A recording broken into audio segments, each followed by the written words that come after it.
After speaking with Dr. Hester Petty for about an hour, it was clear to me that she would never back down from standing up for what she believed in. She always took things head on and faced them head on.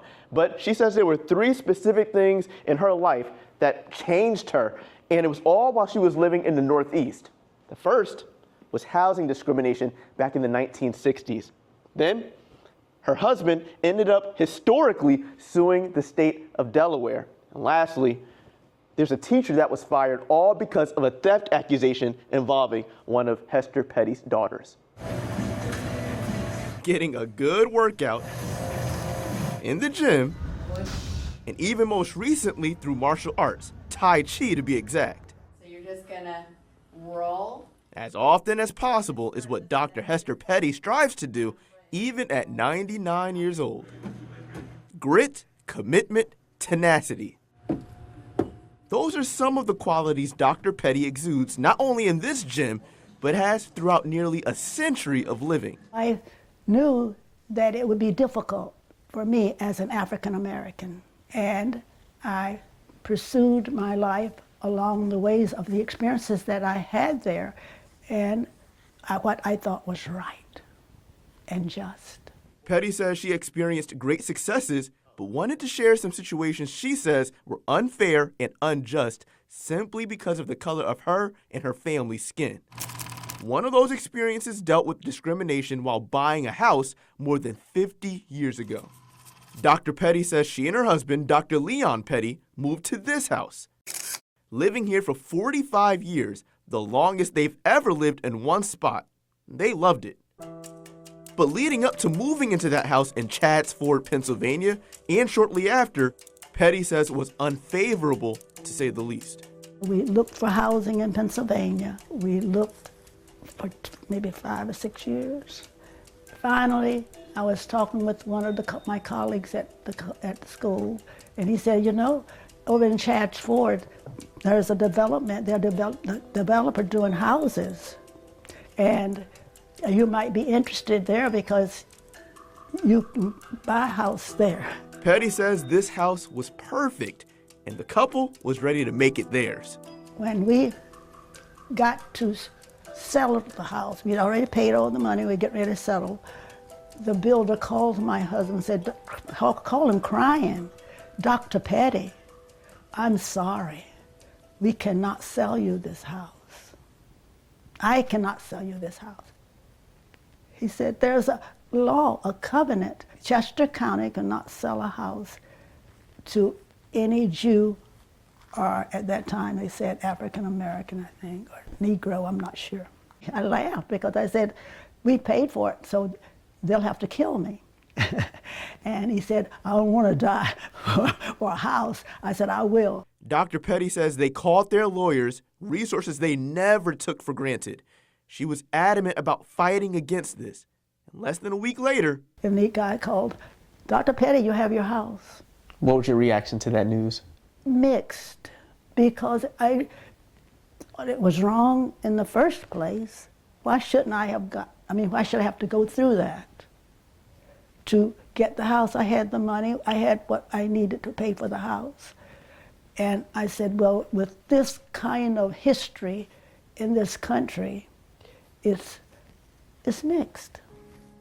But even when the Pettys thought they defeated injustice, more of it was lurking in the shadows, which exposed itself about 6 months after moving into this house. IRS called my husband to audit him. And I said, this is tricky, because I knew from reading about how things work in this country. They do that automatically when African Americans buy in a very wealthy district.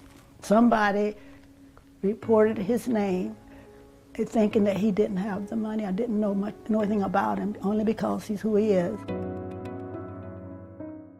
Petty says when her husband Leon went to the IRS office, the IRS person said to him immediately, Dr. Petty, you don't have anything to worry about. Petty says they were told it was a format the office had to follow whenever someone called about someone else. How did that make you feel at that time? Very sad, very, very low. Well, it just made you feel like laws are nothing. We did our work, we've done everything as good citizens, and yet we were experiencing this in the 60s. Which inspired the Pettys to become active with civil rights causes. I thought it was my responsibility and duty to do what I thought was right. And that I really felt very adamant about. I hope they can see this happen in America. Supporting several groups financially to help others avoid that kind of unfairness. Through it all, the Pettys never wavered, always standing by each other.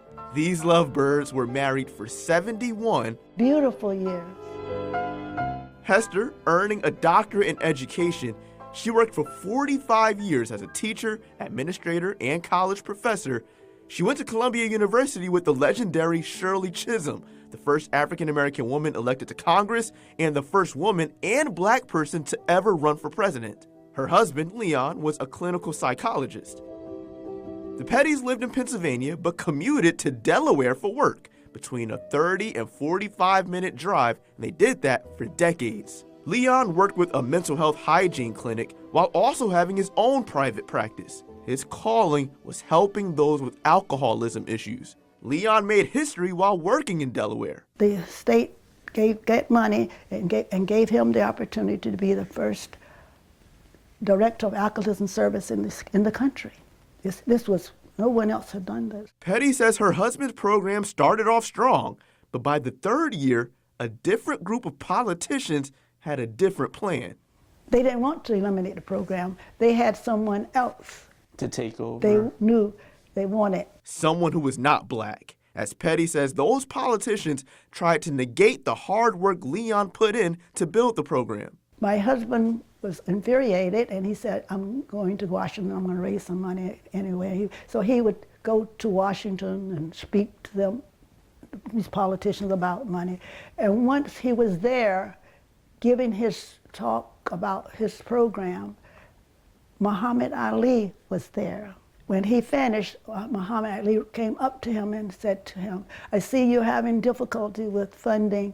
I will give you $50,000 now so you can keep that program. Petty says Leon politely rejected Ali's offer, saying he could not legally accept any money from private donors for a state-funded program. The Pettys did not lose hope, but they felt they needed to take some time to themselves, so they took off on a much-needed vacation.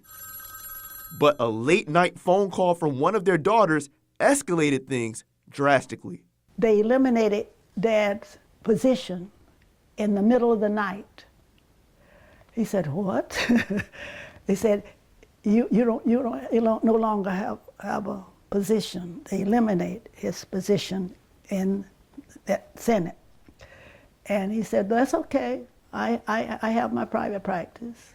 I don't have to worry. So don't worry about he's trying to ease my daughter. Petty said when people in their community found out what happened, they were in an uproar. They thought it was racially motivated and unfair. And so I said, I don't want to be bought. This is America. I don't want to go through all the stress. I don't need stress. Mm-hmm. I fight stress. But they did fight it and did something unprecedented. The Pettys and other supporters filed a lawsuit in Leon's name, suing the state of Delaware. As a result, the sides reached a settlement and the state reinstated Leon's historic position. But Leon did not want it back. Instead, he wanted to focus back on his private practice. It was to prove that they were wrong. The Pettys loved what they did for a living, but what they valued the most was being mom and dad to two daughters, Lisa and Leonora. Lisa attended a private K-12 school in Wilmington, Delaware. She was one of two African-American students enrolled in the school out of roughly 700 students. Petty says one day changed the course of Lisa's time at that school. I picked her up from school and she was crying. And I said, what is wrong with you? She said, the teacher, whatever his name, I don't remember, said, I stole this instrument. I said, what? Petty said she went to the school to speak with the headmaster. She wanted to talk with the teacher, but the teacher left. I said, well, I want an explanation. He said, well, tomorrow morning I'll be back. I took a day off, and I got there the next morning. I wanted to meet that teacher and find out how he concluded that she had stolen this, and they didn't want me to meet with him. And I said, that's not right. I want to know how you came to that conclusion that she stole this instrument. And they could not answer. Petty was so determined to get an explanation, she withdrew Lisa from that school and had her attend a different all-girls school temporarily. The staff, the headmaster, they kept dragging and wouldn't give me an answer. I said, look, you have tomorrow. I am getting a lawyer because this is wrong. No one is giving me an answer, and she did not get it because I pick her up. So I will get a lawyer. Immediately, they fired the teacher. Even with that result, Petty never did find out why her daughter was accused of stealing, although she had her suspicions. My husband said, I don't want to suspect it's racist. Do you feel like that it was? Yes. It was those three experiences Petty said always kept her motivated in fighting for truth and justice. And I think that's the key, because you have to feel it within yourself. What you want to do and what you think is whatever. So you're at peace. I'm much at peace, very. And I think that is a blessing, because I'm very at peace with what I have done in my life. I don't think I've broken any barriers. I think it's my job to do what I think is right. A responsibility Dr. Hester S. Petty has carried with her for almost 100 years. Dr. Leon Petty died in 2019. It was while he and his wife were retired in North Carolina. He was 95 years old.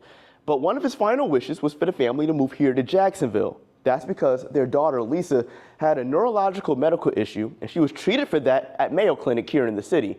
Lisa was a chiropractor, but she died from that medical condition in 2021 at just 62 years old. Her sister, Leonora, is a child psychiatrist. She lives in Texas now.